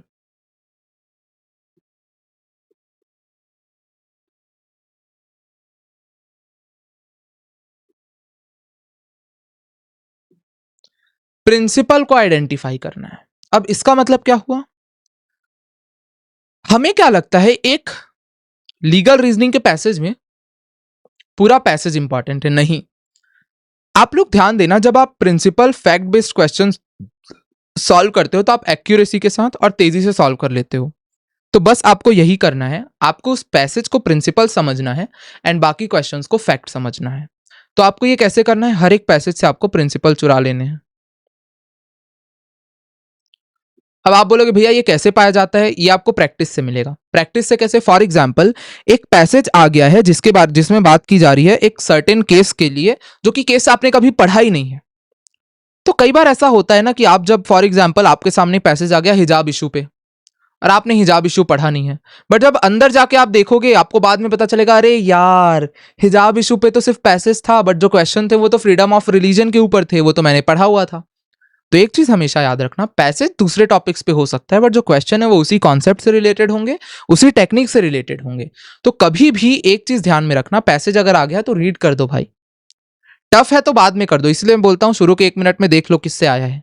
टफ है तो बाद में करो, इजी है तो पहले कर दो, बट पैसेज रीड कर दो और ऑप्शन मार्क कर दो। छोड़ने का तो नौबत लाओ मत। इसलिए बोलता हूं 115 प्लस अटेम्प्ट तो रखना ही रखना है। अब इसमें क्या करना, फॉर एग्जाम्पल ऐसा आया तो अब डिफेमेशन पे एक पर्टिकुलर केस आ गया, तो उसका एक जगह ऐसा होगा जहां डिफेमेशन को एक्सप्लेन किया जाएगा, उसके एसेंशियल्स को दिए जाएंगे। अगर फॉर एग्जाम्पल रिट्स के बारे में आ गया तो एक एक पैराग्राफ ऐसे होंगे जिसमें एक एक रिट को एक्सप्लेन किया होगा, उसको अंडरलाइन कर लो, बस याद भी मत करो, अंडरलाइन कर लो, आओ देखो उसे मार्क करो। This is identifying the principle. तो पैसेज में हर एक लाइन काम का नहीं होता। अगर 450 वर्ड का पैसेज आया है तो इसमें 50 से 60 वर्ड्स आपके काम के हैं, बाकी काम का नहीं है। इसीलिए लीगल रीजनिंग के पैसेज को पढ़ने में कम टाइम लगता है। पैसेज बड़े होते हैं बट टाइम कम लगता है, क्योंकि हमें बस प्रिंसिपल ढूंढना है। स्कैन करते हैं, अच्छा यहाँ पे प्रिंसिपल आ गया, अंडरलाइन कर लो, अगर इंपॉर्टेंट टर्म है एनसर्कल कर लो। अभी मैं प्रैक्टिस करके दिखाऊंगा आपको। तो this is known as identifying the principle. और जो हमारा एक और ऐसे ही मेथड है जो कि पर्टिकुलरली एक सेक्शन से रिलेटेड है, it is this imagination technique. Now what is imagination technique, इसको मैं आपको ऐसे ही अभी बता देता हूं आपको, क्योंकि ये छोटा सा टेक्निक है, ऐसा कोई बड़ा टेक्निक है नहीं है। जब आपके सामने आरसी में कोई रीडिंग कॉम्प्रहेंशन में कोई आपका स्टोरी आ गया,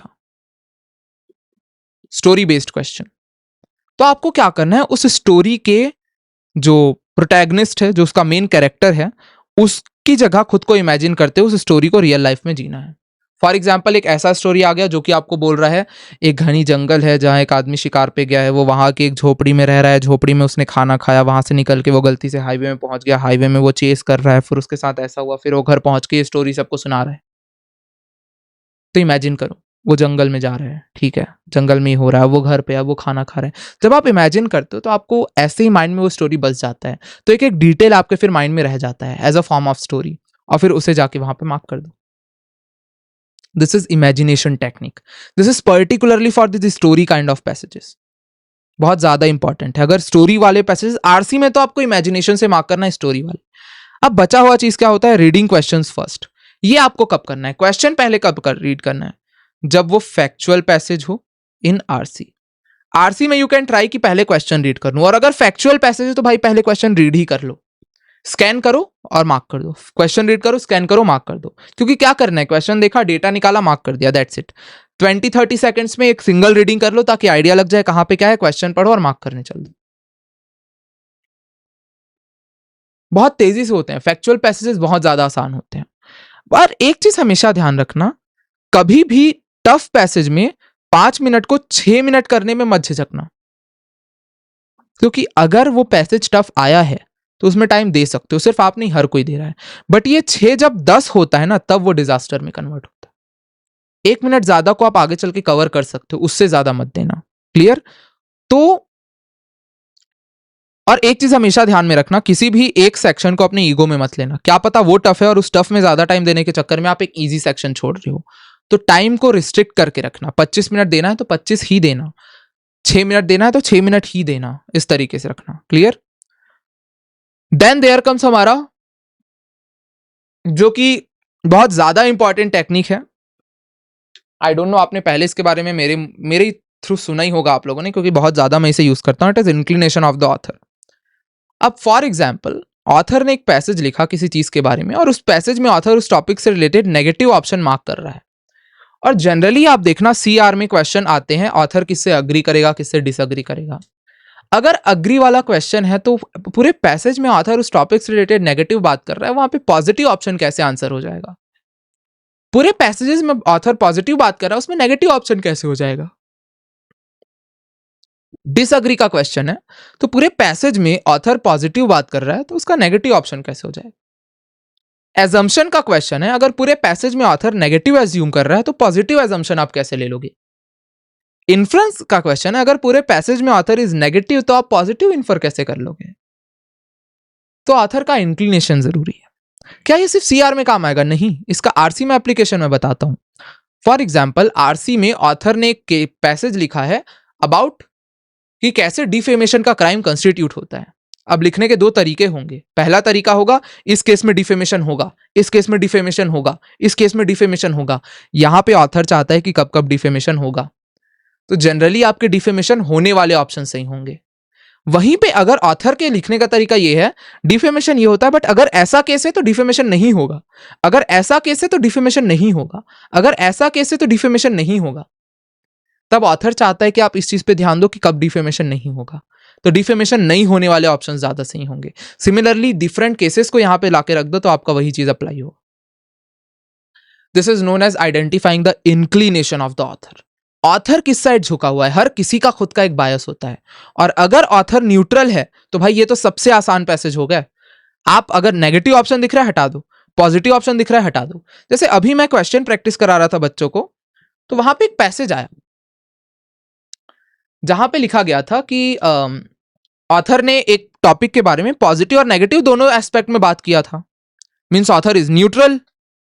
अब उसमें दो ऑप्शंस थे। एक ऑप्शन में लिखा था कि ऑथर इनमें से किस चीज के बारे में बात कर रहा है, पूछा था पैसेज में। ऑप्शन सी का कहना था कि ऑथर जो है वो कहना चाहता है कि इस पर्टिकुलर चीज के जिसके बारे में उसने पॉजिटिव और नेगेटिव दोनों चीजें बताई थी, इसका ना ही कोई फायदा है ना ही कोई नुकसान है। एक ये ऑप्शन था। और ऑप्शन सी का कहना है कि इसके फायदे भी हैं नुकसान भी हैं। दोनों में छोटा सा डिफरेंस है, राइट? एक का कहना है फायदा और नुकसान दोनों नहीं है, एक का कहना है फायदा भी है नुकसान भी नहीं है। दोनों ऑप्शंस न्यूट्रल है, but one option is positively neutral, one option is negatively neutral. और यही चीजें आती हमारी इंक्लिनेशन ऑफ द ऑथर के अंडर। तो आपको ऑथर के पॉइंट ऑफ व्यू से भी सोचना है, सीआर में, स्पेशली सीआर एंड आरसी में। तो आई होप ये जो टेक्निक्स मैं आपको बता रहा हूं आपको समझ में आई होंगी कि क्या क्या चीजें हमें कैसे यूज करनी है। अब इन टेक्निक्स के बेसिस पे हम कुछ पैसेजेस सॉल्व करते हैं। क्लियर? आई डोंट थिंक इसमें आपको ज्यादा डाउट होगा, बट कोई नहीं, जो हमारा रिवीजन बैच चालू होगा उसमें हम डिटेल में सारी टेक्निक्स भी कर लेंगे। एंड वहां वन ऑन वन आप वॉइस कॉल के थ्रू में से डाउट भी पूछ सकते हो। Just stay in touch with the Telegram channel, वहां पे आपको उसका सारा अपडेट मिल ही जाएगा। क्लियर? चलो पैसेज में आते हैं। ये आपका पहला पैसेज है, स्क्रीनशॉट ले लो, मैं आपको टाइम भी दूंगा, उतने देर में सॉल्व करना है। पहले स्क्रीनशॉट लो, ये लो, इसको सॉल्व करो। अच्छा, ये तो वीडियो के फॉर्म में, वीडियो पॉज कर लेना। ये आपका पहला पैसेज है, स्क्रीनशॉट ले लो, ज्यादा अच्छा होगा, फिर वापस आके कंटिन्यू करना। ये आपका दूसरा पैसेज है, ये आपके पहले दो questions,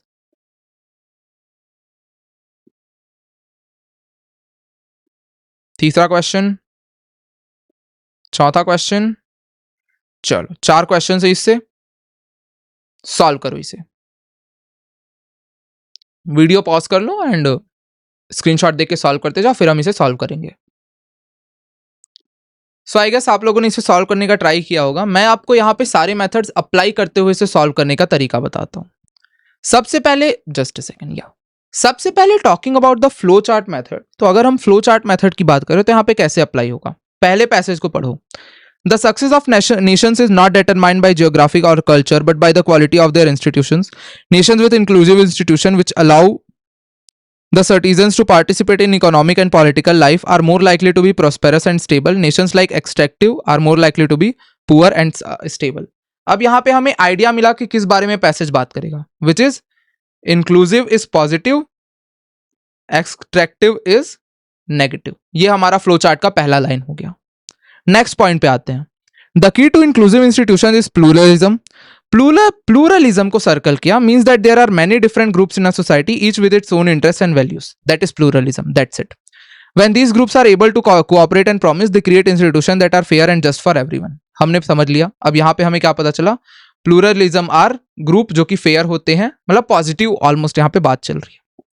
extractive institution on the other hand are created by small elite, this can lead to wide spread. अब इसको रीड करने की ही जरूरत नहीं थी, ये पूरा पैसेज रीड करने की जरूरत नहीं थी, except for this just one line.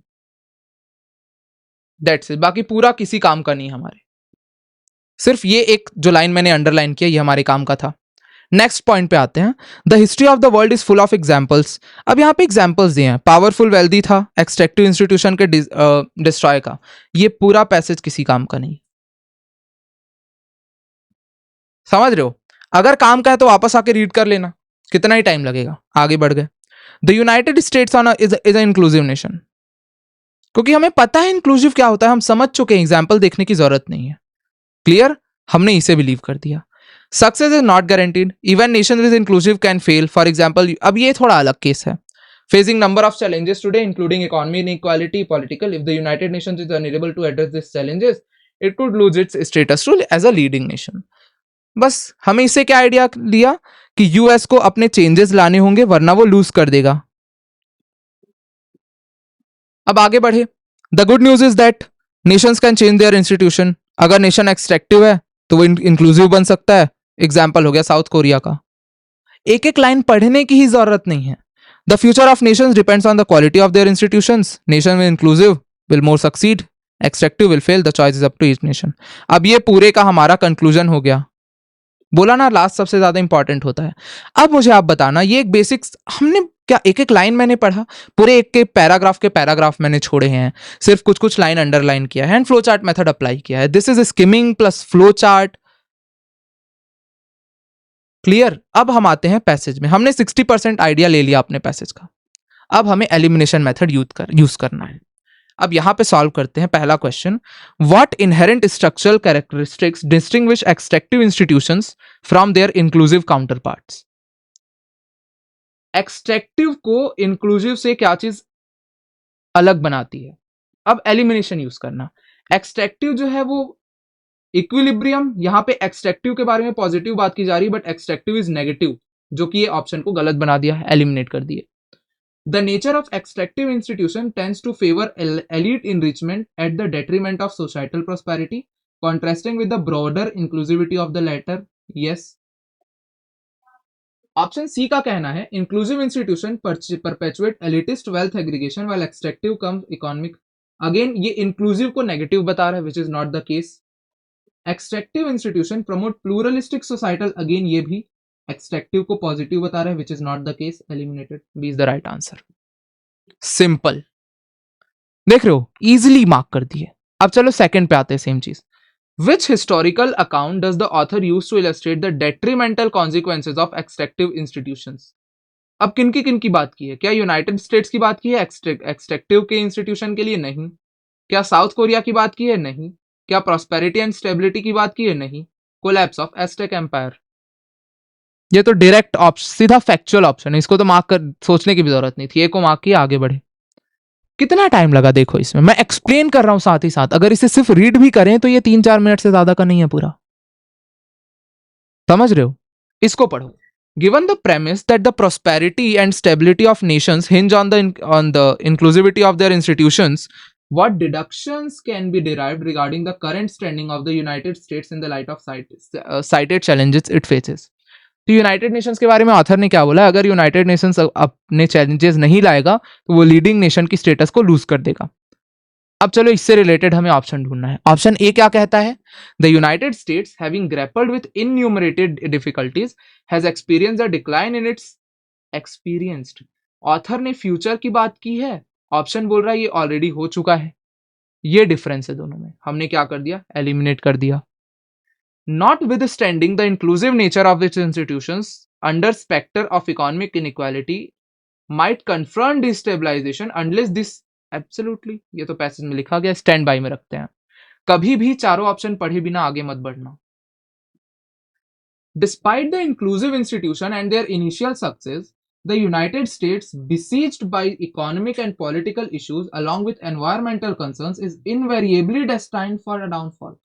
Invariably मतलब जिसे चेंज नहीं किया जा सकता, बट ऑथर ने तो बोला है ना, अगर उसने सर्टेन चेंजेस ले आए, चैलेंजेस को अगर उसने कन्फ्रंट कर दिया तो वो तो लूज नहीं करेगा। तो यहाँ पे invariably, this is no what, पता है अभी मैंने आपको बताया था, this is known as extreme options, this is known as narrow option. Clear? इसलिए ये सब हमारे एलिमिनेट होते जा रहे हैं सारे के एग्जाम, सॉरी नॉट दिस,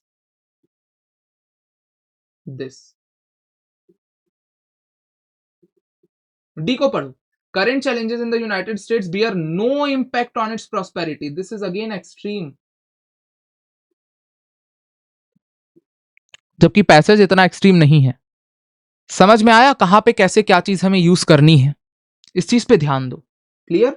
चलो फोर्थ क्वेश्चन पे आते हैं, वीडियो ऑन कर लेता हूं यार मैं। परफेक्ट। फोर्थ क्वेश्चन की बात करें तो, in the context of the institutional transformation towards inclusivity, which instance epitomizes a successful and significant metamorphosis? अब यहां पे टफ वर्ड्स यूज किए हैं तो हमें क्या लगेगा, वाओ ये एक टफ क्वेश्चन है, नहीं ये हलवा क्वेश्चन है। बताता हूं कैसे। ऑप्शन ए को पढ़ो। The Aztec empire despite its extractive system managing to sustain its rule for an extended period. अब क्या एस्टेक एम्पायर को लेकर ऑथर पॉजिटिव था? Was the author positive? Not at all. Eliminate कर दो। The United States from its inception fostering a system of equality and inclusivity. From its inception. Is that so? बात यहां की जा रही है ट्रांसफॉर्मेशन की, यहां पे ठीक है, but where is the transformation? कहीं पे नहीं। ये तो बोला, इनफैक्ट यहां पे तो ट्रांसफॉर्मेशन नहीं, यहां पे बोला जा रहा है कि शुरू से अभी तक वो एक ही चीज अप्लाई किए जा रहा है। Eliminated. South Korea's evolution from a poor, yeah, exactly, direct example है। तो this is how we read। आप इस चीज पे ध्यान मत दो, मैंने एलिमिनेट कैसे किया इस पे ध्यान दो, हम रीड कैसे करते हैं इस पे ध्यान दो, फ्लो चार्ट पे मैंने कितनी लाइन लिखी, मैं बस इस चीज पे रिलाई करते गया कि कहां पे ऑथर पॉजिटिव है कहां पे नेगेटिव है। हर केस में ऐसा नहीं होता, कई पैसेज में अलग तरीके का रिलायंस होगा, बट सारी चीजें ओवरव्यू के फॉर्म में आपको लेनी है। एक और पैसेज ट्राई करें, चलो इसे ट्राई करो, स्क्रीनशॉट ले लो, सॉल्व करना वीडियो को पॉज करके, एंड फिर वापस आएंगे हम। ये आपका पहला पैसेज है, इसका स्क्रीनशॉट लो, ये उस पैसेज का बचा हुआ हिस्सा, ये उस पैसेज के पहले दो questions, this is question number 1, this is question number 2, ये उसके बचे हुए दो questions, third and fourth, and ये उसके बचे हुए दो क्वेश्चंस, फिफ्थ एंड सिक्स्थ। चलो भाई सॉल्व करो इसको, ले लो एक बार और स्क्रीनशॉट ले लो, ये रहा, ये रहा, this is the second last part, this is the whole passage. Solve करो चलो।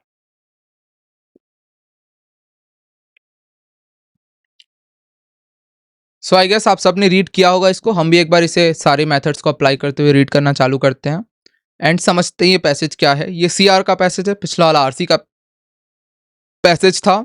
चलो इसको रीड करते हैं। पहला पैसेज पढ़ो, पहला paragraph. Dogs evoked different emotions in public 100 years, hate them but you cannot ignore them, few decades, for example, growing population, municipalities, so many interest holders, their beliefs, difficult to discuss issue as many emotions are involved। पहले passage से क्या पता चला? Dogs के issue को के बारे में डिस्कस करना इज डिफिकल्ट, क्योंकि बहुत सारे इमोशंस जुड़े हुए हैं डॉग से। क्योंकि हम डॉग को हेट कर सकते हैं या लव कर सकते हैं, but we can't ignore them. That is the only thing जो हमें पहले पैराग्राफ से मिला। नेक्स्ट पे आए, the cynicism, stakeholders, dismissal of animal birth control, failure, mischievous and wrong-headed, contribute to street dog overpopulation, animal birth control, irregular measures, part of broad solution to a complex problem. अब इससे क्या पता चला, जो हम solution ला रहे हैं वो सफिशिएंट नहीं है, वो कम है, मतलब ठीक है वो उसका पार्ट है बट दैट इज कम, उससे ज्यादा की जरूरत है, और जो अभी सोल्यूशन है दैट इज नॉट सफिशिएंट. तो सोल्यूशन को लेके ये पैसेज जो है वो क्या है, नेगेटिव है. मतलब सिर्फ अंडरस्टैंड करते जाओ. अब अगले पैराग्राफ पे आओ. By disparaging the effects of prevention. अब देखो, disparaging the effects, critics overlook progressive trajectory,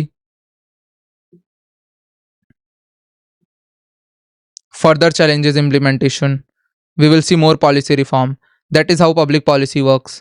We should seek improve strategies, policy responses, not give up.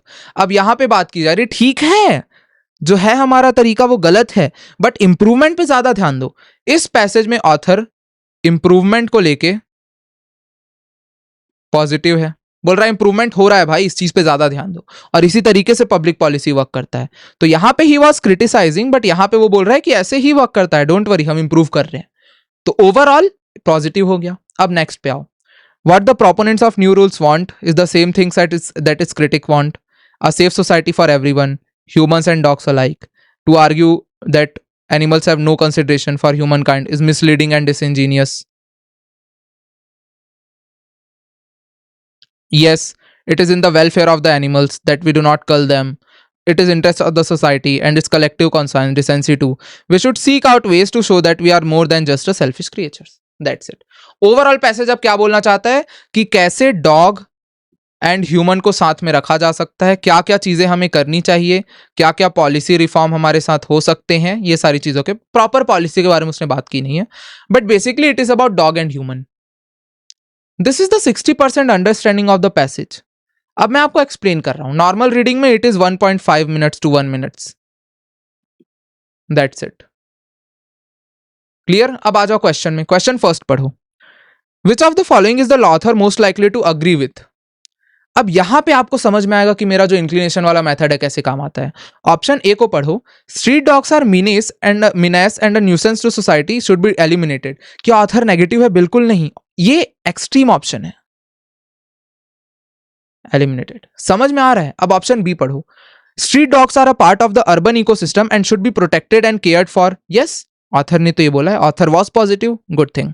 Passage का ओवरऑल टोन भी पॉजिटिव था, नेगेटिव नहीं था. Street dogs are potential source of income and employment. ये तो भाई बहुत ज्यादा ब्रॉड ऑप्शन है. Street dogs are a matter of personal preference and opinion and should be left alone. Negative option है, आउट ऑफ इंक्लिनेशन. तो option B is the right answer. As simple as that. Next passage में आओ. Based on the author's arguments, which of the following, if true, would increase the public support for animal birth control programs? अब पहले option को पढ़ो.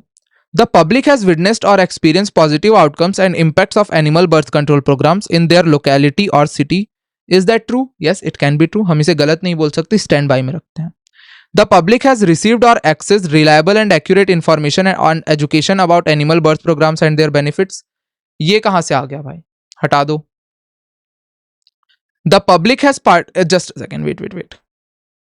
The public अभी दोनों आप sorry दोनों ऑप्शंस हमारे पॉजिटिव हैं. I was just distracted.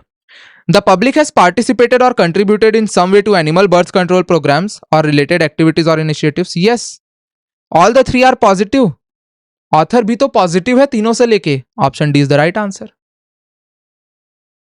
तो यार ऑथर का इंक्लिनेशन बहुत मैं ऐसे ही नहीं बोल रहा था, बहुत ज्यादा इंपॉर्टेंट पॉइंट है वो. That is very important point. Clear. आते हैं अपने अगले क्वेश्चन में. विच of the following if true would most weaken the author's argument. मतलब कोई ऐसा आर्ग्यूमेंट जो नेगेटिव है. अब स्टैंडर्ड वीकन पे ध्यान देना. अगर आपने स्टैंडर्ड वीकन की वीडियो नहीं देखी तो जाके देख लेना. Animal birth control programs have led to adverse effect on the health and behavior of street dogs. Is that so?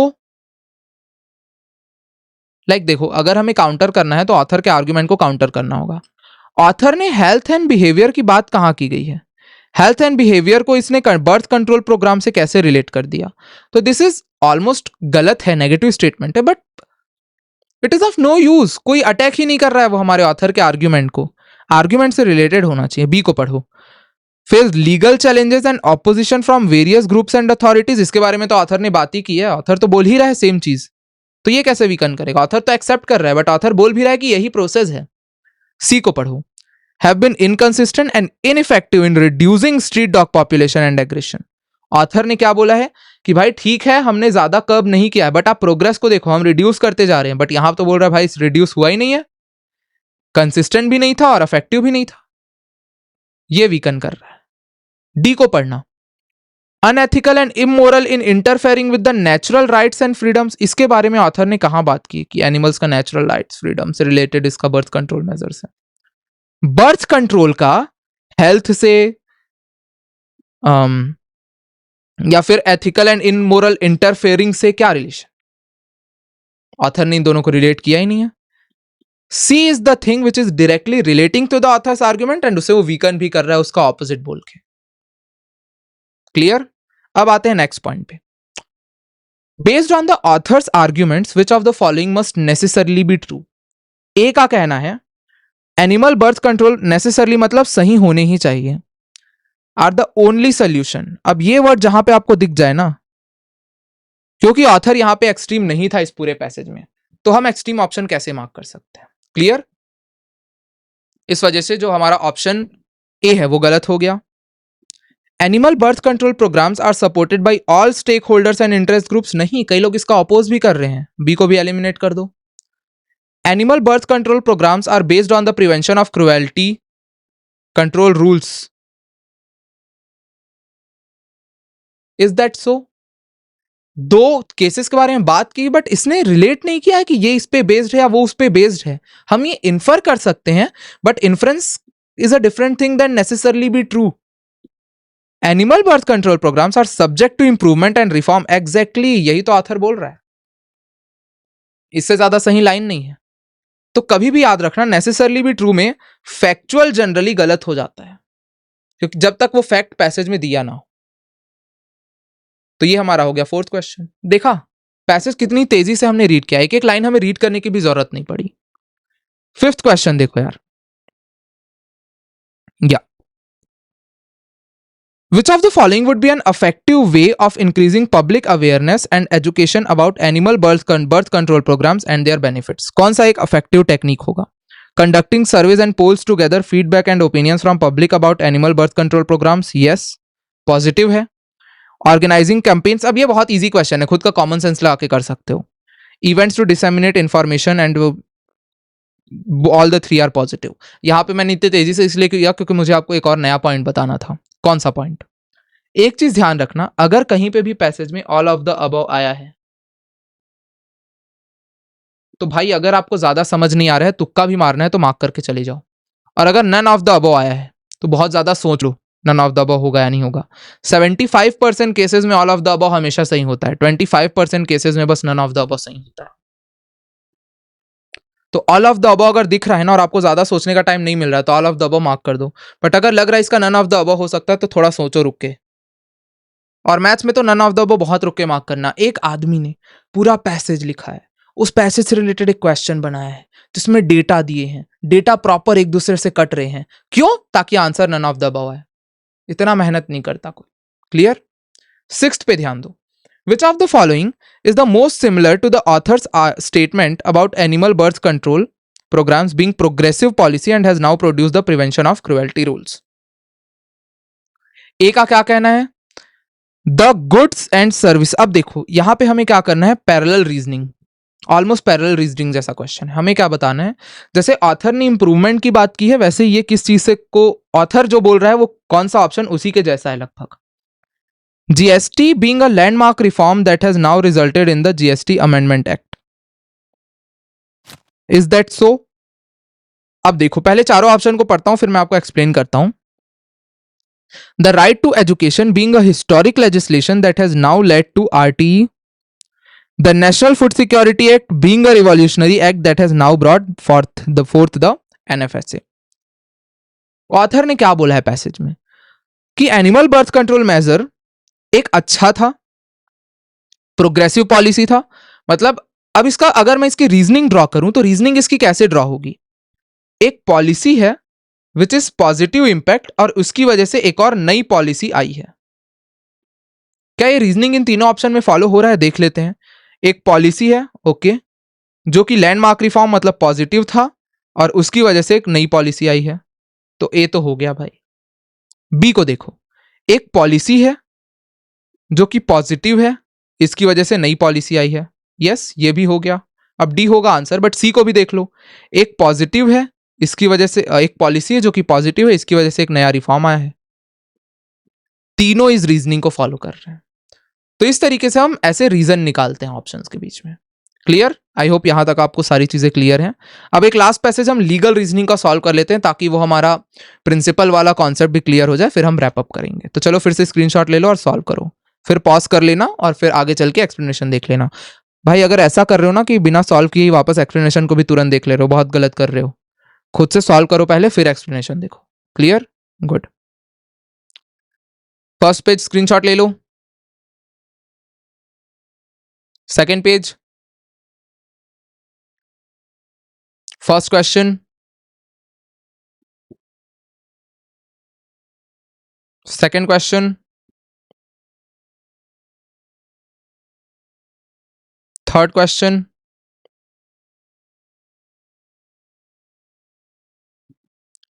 Fourth, fifth, done. चलो सॉल्व करो।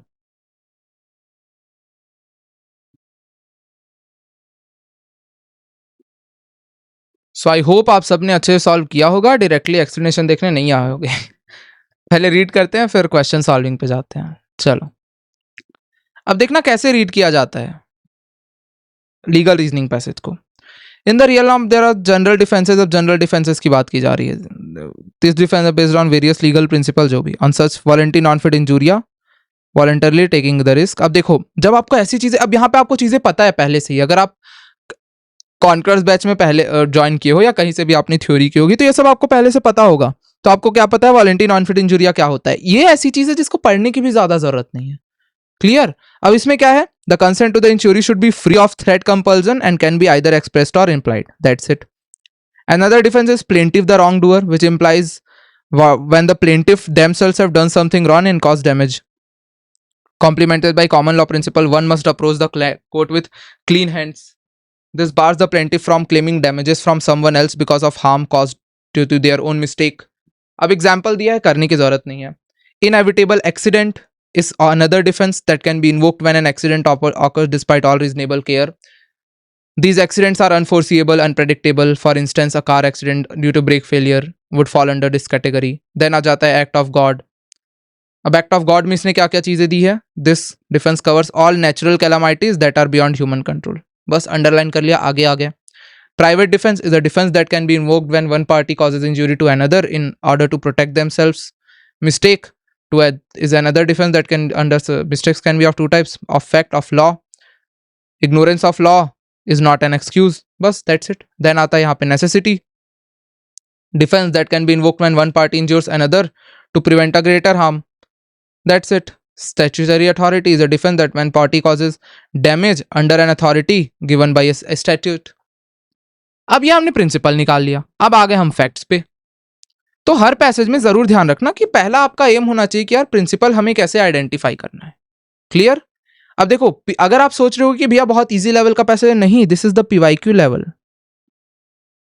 क्लैट में ऐसे ही क्वेश्चन आएगा। क्लैट में कोई बहुत हाई फाई क्वेश्चन थोड़ी आता है। मैंने हर साल का आपको पीवाईक्यू कराया है, हर साल का पीवाईक्यू हमने एनालाइज किया है, क्वेश्चन काफी सारे सेशंस में हमने सॉल्व किए हैं, कॉन्कर्स बैच पे हम लगातार उसी क्वेश्चन सॉल्व किए आ रहे हैं।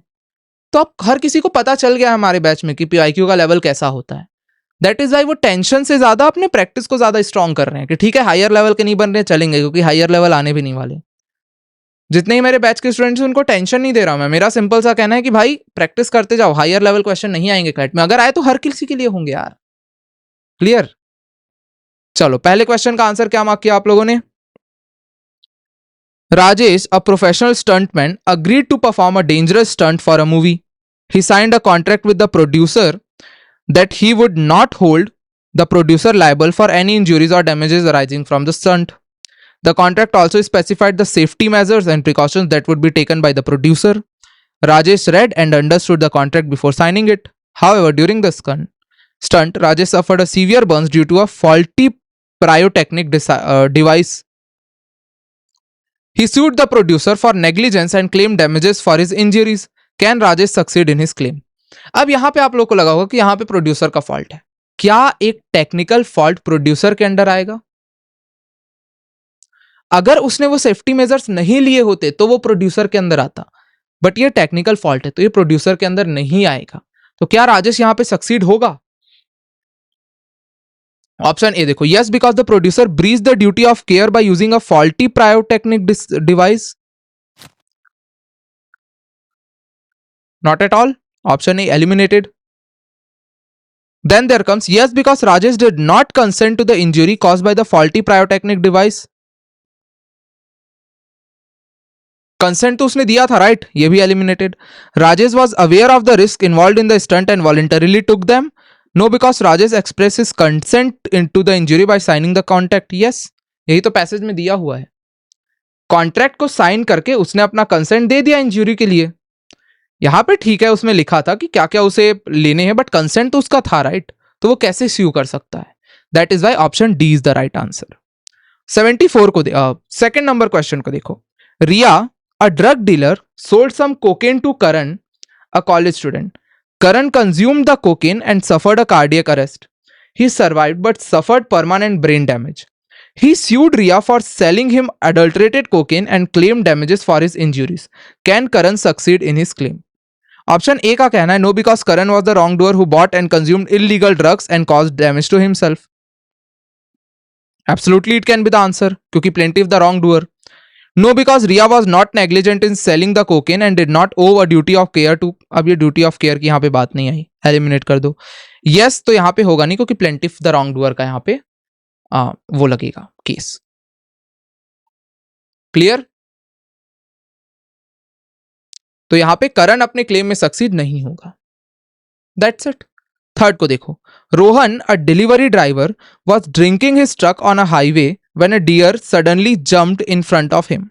He tried to avoid hitting the deer but lost control of his truck and crashed into a car driven by Priya. Priya suffered serious injuries, sued Rohan for negligence and claimed damages for her injuries.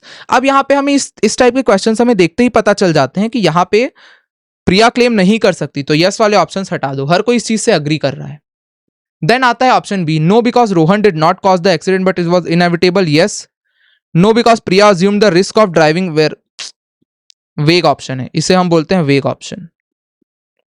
ठीक है. Fourth में देखो मैं आपको method समझा रहा हूं कैसे सॉल्व किया जाता है. पैसेज और डिफरेंट लेवल के हम करेंगे अपने प्रैक्टिस सेशंस पे. अभी I am just telling you the method how we read. हम तेजी से कैसे सॉल्व करते हैं. Ravi, a shopkeeper, was closing his shop at night when he saw two masked men approaching with him with knives. He feared that they were going to rob him or harm him. He quickly grabbed a baseball bat from his shop and swung it at the man. He hit one of them on the head and knocked him unconscious. The other one, just a second, yeah. The other one ran away. The injured man sued Ravi for assault and claimed damages for his injuries. Can Ravi invoke defense of private defense? Yes he can, क्योंकि वहां पे वो knife लेके उसके पास आ रहे थे. ठीक है, रात का टाइम था. ए का क्या कहना है? No because Ravi used excessive force and cause more harm than necessary. No, he just hit him in his head. अब ठीक है, ज्यादा उससे पड़ गया. Option A eliminated.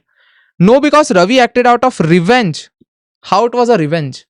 Yes because Ravi acted reasonably and proportionately to protect himself from the attack. Absolutely. अब no other option वाला थोड़ा सा करेक्ट एक्सप्लेनेशन नहीं है. Then, question number 5th. Riya, a nurse, was driving to her hospital when she saw a car accident on the road. She stopped her car, rushed to help the victims. She saw one of them, Karan, was bleeding profusely. Immediate medical. She also saw that there was a pharmacy nearby. She broke into the pharmacy, took some bandages and antiseptics to treat Karan's wound. She saved his life but was arrested by the police for breaking and entering the theft. Can revoke? Yeah, absolutely she can invoke necessity. Basic, बहुत easy सा question है ये. Riya can invoke, can not वाले तो हटा दो. ठीक है, ये एक हो सकता है. या this is a better explanation. ये जो टर्म्स उसमें यूज किया ना, preventing immediate harm, significant harm to a person, ये सब पैसेजेस में भी यूज हुए हैं। तो एक चीज ध्यान में रखना, लीगल रीजनिंग वैसे मैंने डिटेल में तो आपको बात कर ही ली है, लीगल रीजनिंग को कैसे सॉल्व किया जाता है, हाउ टू सॉल्व पैसेज वाले में। वो सीरीज अगर आपने नहीं देखी तो ध्यान से देख लेना। 2 सीरीज बहुत इंपॉर्टेंट है मेरी इस वीडियो के बाद। One is how to solve passages, already उसका प्लेलिस्ट बना हुआ है। Second is that PYQ series, ये 2 सीरीज बहुत ज्यादा इंपॉर्टेंट है। तो एक चीज ध्यान रखना, जिस ऑप्शन में पैसेज वाले वर्ड्स ज्यादा यूज हुए हैं वो ऑप्शन जनरली करेक्ट होता है। तो यार आई होप, मैं तो देखो प्रैक्टिस सेशन नहीं था ये, मुझे आपको बताना था कि कौन कौन से वो मेथड्स हैं जो आप यूज कर सकते हो वाइल रीडिंग और अपने रीडिंग को इंप्रूव करने के लिए। तो आई होप आपको सारे मेथड्स इजीली अच्छे समझ आए होंगे, जितने भी मेथड्स की मैंने बात की है। And that was it for today's session. इस टाइप के बहुत सारे वीडियोस आपके लिए आने वाले हैं, स्पेशली दैट रिवीजन बैच। वो तो seats like that is something जो कि मैं आपको बोलूंगा ही कि हर किसी को ज्वाइन करना है। बाकी के लिए मैंने ऐसा नहीं बोला है, but this is very important, क्योंकि उसमें वो आपको पेस मिलेगा जो आपको क्लैट के एग्जाम के दिन तक वो पेस आपको बढ़ाना रहेगा और फिर उस दिन जाके अप्लाई करना होगा। वो पेस मैं आपको दिलाऊंगा, you have to just stick with me. So I hope सारी चीजें यहाँ पे आपको क्लियर है। एंड इस टाइप के बहुत सारे सेशंस आते रहेंगे। Stay in touch with the channel, specially वो टेलीग्राम चैनल से जाके जुड़ जाओ, लिंक डिस्क्रिप्शन पे। व्हाट्सएप चैनल तो जुड़ ही जाना, क्योंकि शायद पता नहीं टेलीग्राम के साथ कुछ इधर उधर शायद इशू चल रहा है। मिलता है नेक्स्ट वीडियो में। Till then good bye, thank you, take care, जय हिंद।